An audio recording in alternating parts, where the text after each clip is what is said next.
All right, hello. This is Frizelma, and I'm teaching parents. Welcome back if you have been here visiting with us before, and if this is your first time, thank you for joining us. We are going on a journey teaching parents. We're changing the world, and we're starting at your house. So, we've talked about several things on different videos. We've talked about being a good parent or being a better parent. Take sacrifice. We're not talking about money, but we are talking about sacrificing ourselves, our love, our time, our kindness, our caring. We're talking about sacrificing us for our children, putting them higher on our priority list than ourselves. We've also talked about love, and that love, the definition we gave, which actually came from our pastor, love is when you sacrifice your happiness or your dreams and goals and you help someone else achieve their happiness and their dreams and goals instead. That is truly love. Now remember, love and sacrifice go hand in hand. You really can't have one without the other. It's what God did for all of us when He sacrificed His Son Jesus to die for us. So you can't have love without sacrifice. They do go hand in hand. We're going to talk about another S word tonight. It is called supervision. Supervision. A lot of times people just don't quite understand what supervision means or what it entails. They think they're supervising when honestly they are not. So the definition for supervision that I've researched, this is my paraphrase of it, is physically being present. So now that knocks a whole lot of people out because they think supervising doesn't mean they need to be physically present, but it means physically being present and alert so that you can monitor the needs and the safety of another. Now, so when we think about children, children need to be supervised. The younger the child, the more supervision is needed. Supervision is more like running the 4x4 relay race in track. You run your leg and then you take the baton and you hand it off to the next person. But you have to run to get to that person, and you have to reach that person's hand to hand the baton off to the other runner. You don't drop the baton and you don't throw the baton. You run all the way to the other person and you hand off a baton to the other person. Now, that other person is responsible to run the rest of their part of the relay. That's what supervision really is like. It is you being physically present and alert. You are monitoring, you are watching, you are teaching. If there's a moment you need to teach, you are making sure that child is safe, their needs are met until your shift is over and the next person who's going to supervise is there. So let's just take a regular day, a school day, all right? Let's pick Monday. That's fine. We get up, make sure our children are getting ready. Now let me back up. We parents get up and make sure our children are getting ready, brushing their teeth, combing hair, or whatever they need to do for their hair, lotioning their faces and their legs. We get up and supervise, physically present and alert. We don't sleep through that and hope they make it and don't care really what they look like. No, we owe our children the best parenting possible. Get up and be physically present. Now, based on how your child gets to school, many children, car riders, some of them, bus riders, some of them walk to school. So, based on what your child's mode of transportation is, then you still need to supervise. If it is the bus, many incidences happen at the bus stop. Guess why? I mean, duh. It's because there's usually no parental supervision there. Parents, you need to at least stand where you can see the children who are waiting at the bus stop. Even if you don't walk all the way to the bus stop, at least stand where you can see what's going on at the bus stop. Um, yes, I know that's an inconvenience for you to actually get up out of the bed, first of all, and then put on clothes, second of all. And if it's wintertime, put on a coat. Yes, but remember, love takes sacrifice. We are responsible for our children until they step their foot on the bus. At that moment, the bus driver becomes responsible for our children. The bus drivers are then responsible until your child steps off of that bus onto the school campus. At that moment, the school staff is responsible for your child. They are responsible the entire school day until your child steps foot back on that bus. Then the bus driver is responsible.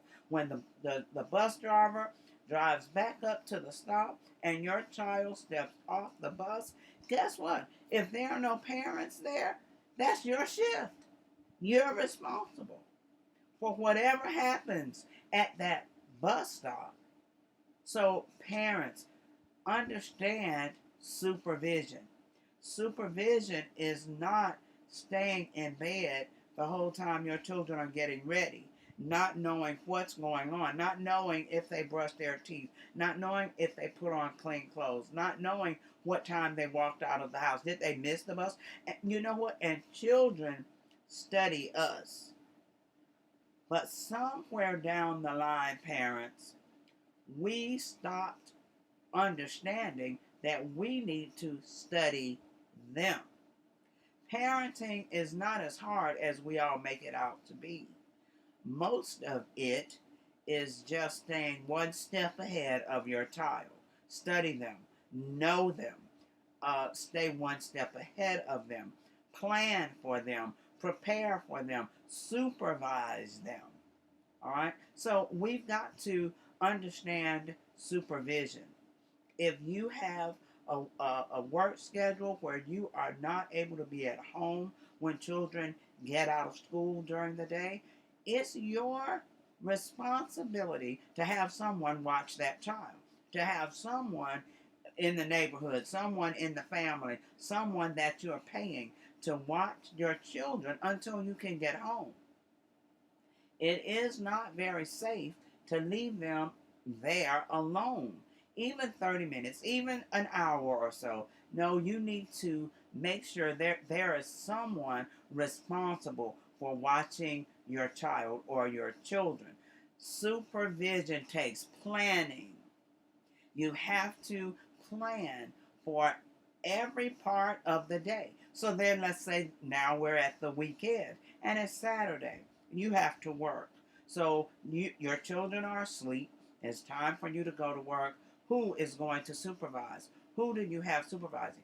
And the thing about supervision, you as the parent have to choose someone who you believe is trustworthy, someone who will keep your child safe. Be very careful. So many young women just leave their children with boyfriends or whomever. But if you don't know him, if you haven't spent time around him, if he's inappropriate with you, if he's mean to you, then imagine how he's going to be with your child. So we have to think as parents and plan for our children ahead of time. They are our responsibility. They belong to us. We owe them to be the best parents ever because they are our children. God gave us that responsibility. There used to be a commercial that would say, and it was just a public announcement, it was helping parents understand supervision. And the whole commercial was just this. Do you know where your child is? So it would come on usually at night, and it would ask that question. Do you know where your child is? Well, It should have made parents understand supervision. I've seen just little 6-year-olds riding bikes at 10 o'clock at night. There's no adult anywhere around them. They should not be out there. That is neglectful, parents. That is being neglectful. When young children are out and about throughout the community anywhere and nobody knows where they are, you don't even know which way they went when they left home. That's neglectful. So, as parents, we need to stop being neglectful. If that's the case, we must supervise our children, and we must supervise them very, very well. Um, Now, the public service announcement needs to be, children, do you know where your parents are? Because many times the parents are the ones out of place. The parents are the ones somewhere, and then the children are just left anywhere. Anywhere. Some of them are left at home. Some of them are just left at a neighbor's house. Some of them, parents, don't drop your child off and say, "Ooh, can you keep them while I run to the store?" And it takes you 5 hours to get back. That's being neglectful. This is about teaching parents how to parent well, how to be better parents, how to be the best parents possible for your child. Supervision is extremely important. So we have to be careful and learn how to supervise well. Remember what the definition is.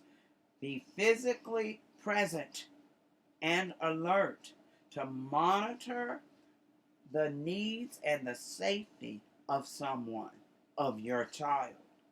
If your child is playing outdoors, you should be if you're not out there with them, you should be looking out the window every 15 minutes or so, every 10 minutes, whatever it takes, to be sure they're where they need to be, to be sure everything is all right, to be sure they haven't fallen and hurt themselves, to be sure nobody else has come up to bully them or what have you. You should be monitoring them.